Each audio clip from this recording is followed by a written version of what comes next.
Madame, monsieur, bonjour et bienvenue. Aujourd'hui, je vous propose un reportage sur le métier d'enseignant de tennis à travers les yeux de 4 moniteurs de tennis. Ils sont passés devant ma caméra. Rencontre avec Vincent, Heiner, Nicolas et Giorgio. Comment sont-ils arrivés à faire ce métier? Je suis devenu prof de tennis grâce au parrain d'une ex-copine qui était donc prof de tennis, qui avait une académie, qui avait une école de tennis à Rueil-Malmaison. Un jour, un de ses profs part et il me demande si je veux le remplacer. Et donc moi, beaucoup d'appréhension. J'avais jamais donné de cours en fait à des petits, pris en charge des petits en fait, donc je savais pas comment ça se passait. Et en fait, ça m'a plu très vite en fait. Donc j'ai continué dans cette voie-là et 20 ans après, j'ai passé un diplôme d'État. La reconversion, elle s'est faite naturellement. Après avoir joué énormément au tennis, je crois qu'on est en 2007.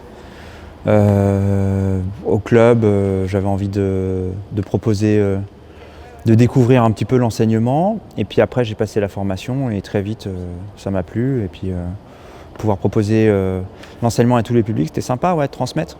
Ça s'est fait un petit peu par hasard au départ, parce qu'au début, il faut savoir que jusqu'à mes 18 ans, je voulais être dans les sapeurs-pompiers. Voilà, après, le fait de vouloir transmettre ma passion, c'est aussi quelque chose que j'aimais beaucoup. Et donc du coup, j'ai décidé de passer le diplôme d'État et voilà où j'en suis aujourd'hui, où j'enseigne sur différents types de publics, hein, donc sur les adultes, sur les enfants. Voilà, et c'est plutôt du loisir, un peu de compète aussi, mais j'aime beaucoup ce métier. Il y avait papa, maman. Maman, elle est prof à la Sorbonne et elle l'était. Et du coup, je connais un peu tout ça, ce qui est enseignement. Il y avait papa qui est coach et du coup, quand j'ai ces deux choses-là qui sont...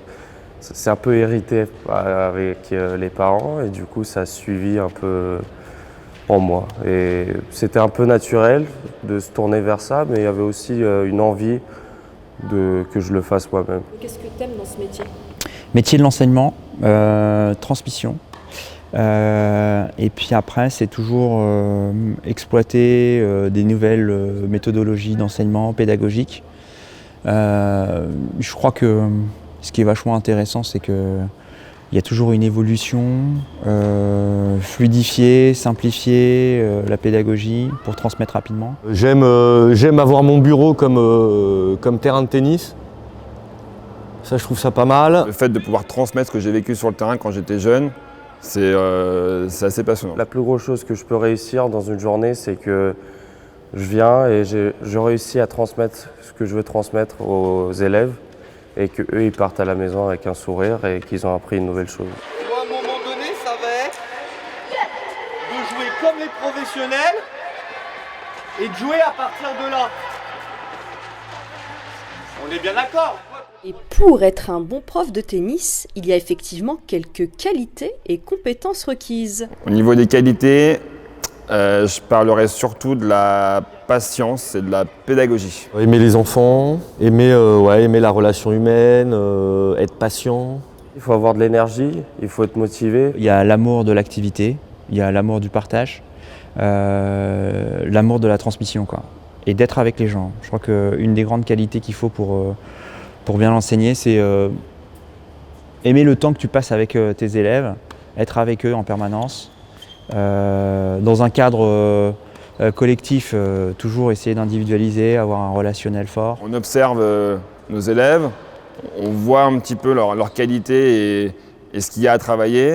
Et il y a tout un travail là-dessus, donc gros travail de pédagogie sur le travail qu'on va mettre en place pour atteindre leurs objectifs et l'objectif aussi, sachant que c'est un projet qui est en commun avec le joueur. Donc il faut qu'il soit d'accord avec notre projet. Du coup, il faut avoir l'envie, il faut avoir aussi il faut avoir le savoir comment transmettre une information. Il faut être un peu clair en parlant et donner des images. C'est quelqu'un qui sait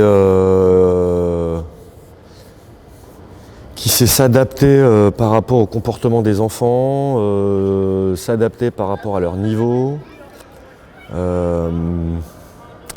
Voilà, avoir une bonne relation, plutôt avoir un bon relationnel. Voilà, s'adapter un peu aux catégories d'âge. Et je vais lui taper les fesses pour que la balle, elle aille où? Elle a où? Non mais sérieusement, elle aille? Depuis qu'il a tenu une raquette à l'âge de 4 ans, Vincent ne quitte plus le terrain. Après des études de STAPS, il donne ses premiers cours de tennis. En 2012, il part pour le Mexique et tombe amoureux de ce pays. Et tente une expérience en tant que prof de tennis au Club France de Mexico. Je pose ma démission à mon club au Fruits Défendus. Je pars donc au Mexique en vacances parce que j'ai un frère qui vit là-bas depuis un certain nombre d'années. J'y reste 2 ans, je rentre en France et en 2016 j'ai une opportunité de retourner là-bas. J'étais directeur sportif de la partie tennis. Qu'est-ce qui t'a plu là-bas au Mexique? Tout, l'amabilité des gens, une culture différente, le climat qui te change complètement l'état d'esprit. Non, tout, la nourriture, l'ambiance. Elle vous fait un accueil de... Nicolas, lui, était DJ avant d'enseigner le tennis. La musique, c'est son autre grande passion. Très vite, avant même d'avoir son bac, il se lance dans le monde de la nuit. Vers l'âge de 14-15 ans, j'ai commencé à acheter mes platines et à mixer dans ma chambre. Et puis petit à petit, ça a pris de l'ampleur. J'ai commencé à mixer sur les radios, puis dans les boîtes de nuit sur Paris, puis un petit peu en province. J'ai mixé avec des DJ connus comme Avicii, Yves Larocque, Tristan Garner, enfin voilà, des DJ qui à l'époque tournaient déjà très très bien. C'est un milieu, ça a duré 6-7 ans. Ensuite, au bout d'un moment, c'est un milieu qui s'essouffle. Moi, je commence un petit peu à en avoir marre. Le tennis prenait le dessus aussi. C'est pas forcément compatible d'avoir le tennis et les soirs en même temps. C'est un milieu où j'ai quand même appris beaucoup de choses, notamment sur le plan des affaires, comment traiter les affaires, parce que le monde de la nuit, c'est quand même un milieu de requins.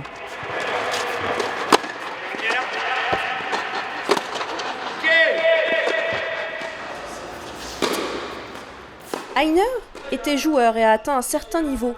Dès 4 ans, son papa le prend sous son aile. Une formation père-joueur assez atypique qui a duré une dizaine d'années. Maintenant, avec le recul que j'ai sur l'enseignement et la formation que j'ai eue pour enseigner, c'était des valeurs un petit peu différentes, des méthodologies différentes. Et ça m'a permis d'atteindre un niveau, je dirais, semi-pro, voilà, moins 15. Et après, je continue de toute façon, pendant ma période d'enseignement, j'ai continué à jouer, j'ai toujours joué, je joue toujours. Ouais, un avec moi pour changer un peu, ouais. Ouais, comme ça, tu interceptes, Ouais. tu regardes un peu ce que fait ton partenaire. Ouais. D'accord. Serveur, il se met la main, il fait des balles.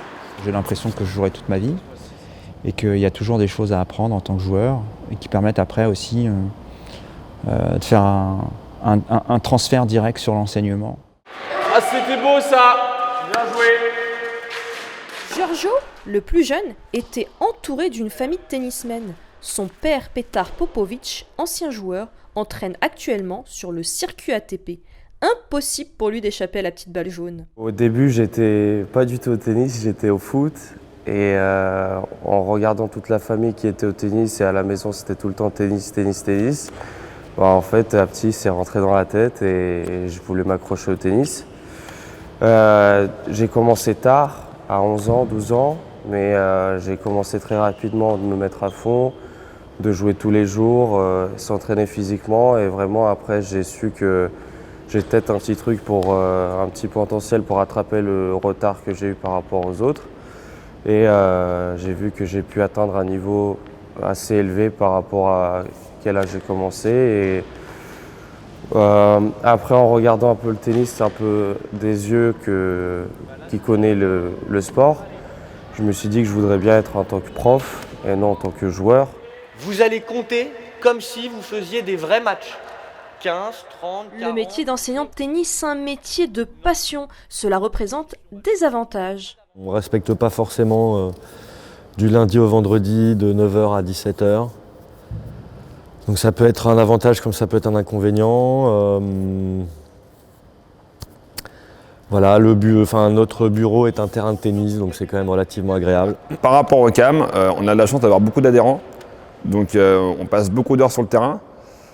Donc ça, c'est vraiment une chance qu'il y a des clubs où il y a peu d'adhérents et donc moins de travail pour les profs. Il y a beaucoup de communication, c'est-à-dire que tu n'es pas devant un ordinateur ou devant quelque chose où tu n'as pas une personne en face de toi, ça veut dire que tu as vraiment un échange qui va te garder l'envie de venir, vu que tu peux échanger sur plusieurs choses avec une nouvelle personne, du coup c'est tout le temps une nouvelle histoire. Si on aime la discipline, c'est une passion, c'est facile quoi. Enfin, je veux dire, si tu aimes le tennis et que tu aimes transmettre le tennis, enseignant le tennis, voilà, je veux dire, quelles que soient les conditions, c'est top quoi. Et qu'elle passe de l'autre côté. Voilà, ok, super. Mais c'est aussi un job avec quelques inconvénients. Ça peut être un 7 jours sur 7, un 6 jours sur 7, du coup il n'y a pas beaucoup de temps de repos pendant la semaine. Mais aussi on a les vacances, vu qu'on est prof de tennis, en majorité on a des jeunes. Et les jeunes, ils ont aussi les vacances scolaires, du coup nous on les suit un peu. Et on peut travailler jusque tard le soir. Les week-ends également peuvent être pris. C'est vrai que pour ceux qui ont une vie de famille, c'est pas forcément facile parce qu'on finit, quasiment tous les soirs à 22h. Le mercredi, on a des grosses journées, par exemple 9h, 22h. Alors moi, pour l'instant, c'est pas mon cas, mais pour ceux qui ont une vie de famille, qui sont papa ou qui sont même maman, parce qu'il y a aussi des femmes profs de tennis, c'est tout un agenda à mettre en place. Tu peux être en décalé par rapport à certains métiers, mais bon, comme beaucoup de métiers, tu es en décalé. Le métier de la restauration, tu es en décalé, le métier de la nuit, tu es en décalé. Tous les métiers un petit peu du sport, loisirs, après, voilà, tu es en décalé. Donc ça, voilà, ça peut. Après, ça c'est une question de point de vue et d'organisation. Donc, est-ce que c'est un désavantage? Je ne sais pas. Voilà. En tout cas, c'est quelque chose à prendre en compte. Et après, c'est le temps passé sur le terrain. Et c'est un métier physique. Ouais. Si t'es pas là physiquement, c'est compliqué. Ouais. En hiver, quand on travaille à l'extérieur ou sous les bulles, oui, les conditions de travail peuvent être un peu difficiles. Et maintenant, place aux questions tac au tac. Les deux, pour différentes raisons. Federer de ouf. Djokovic. Nadal. Gazon. Terre battue. Gazon. Terre battue. Match ou vous voulez lifter coup droit? Revers. Coup droit. Le revers à deux mains. La lassitude. Service. Pour l'instant physique. Mon coup droit. Adulte, motivé qui progressait, en général, 3e, seconde série. Les petits. Les ados. J'aime bien tout le monde. Fake, c'est quoi ça comme cliché? Fake. Fake. Dans mon cas, c'est plutôt vrai. Une anecdote? Écoute, pas plus tard qu'il y a 2 jours, je prenais un apéro avec deux mamans que j'ai en cours le lundi soir. Je ne dévoilerai pas les noms. Hein. Voilà, secret d'histoire. Et on ne préfère pas savoir. Si vous aussi vous souhaitez devenir enseignant de tennis, vous pouvez passer votre CQP éducateur tennis, votre diplôme d'état mention tennis ou encore votre diplôme d'état supérieur pour aller encore plus loin. Merci de nous avoir suivis, à très vite et avant de se quitter, voici un petit bêtisier. Oui, tu peux avoir peur, Olivier. Oui, vous pouvez crier. Oui, il va y avoir des fantômes. Oui, il va y avoir des monstres. Vincent, regarde ce que j'ai dans la poche là. Oh. Je tiens à préciser que cette interview est réalisée avec un couteau sous la gorge. Bonjour. Calme-toi. Pardon. Je sais même pas ce que je raconte. Tu peux me la refaire parce que celle-là, je sais pas, hein, tu vois. C'est dur. Tu es fier de tes joueuses? Très fier. Elles sont magnifiques les joueuses. C'est les plus belles du club. C'est les meilleures. Comment c'était C'était le kiff quoi, c'était monstrueux. Je sais pas ce que je fous là, pourquoi je suis revenu, j'en sais rien.